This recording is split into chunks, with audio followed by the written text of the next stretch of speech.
Nag-guest kamakailan ng kapamilya star na si Vice Ganda sa KC After Hours ni Carmina Constantino. Sa panayam, inalala ni Vice ang pandemya at kung paano ito nakaapekto sa ABS-CBN.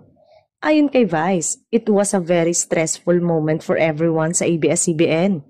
Inalala din ito yung time na sa kabila ng mga pinagdadaanan ng kumpanya at ng bansa ay sabay na iniwanan sila ng direktor noon ng It's Showtime at gumawa ng sariling show sa ibang network.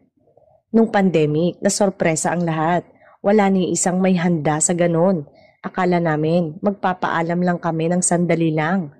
Yung ilang days lang, ilang weeks lang. Meron ka ng pandemic, meron ka pang hinaharap na pagkawala ng franchise. It was a very stressful moment for everyone sa ABS-CBN.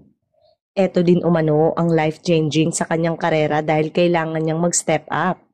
Si Vice na ngayon ang creative director, creative head, almost everything sa production.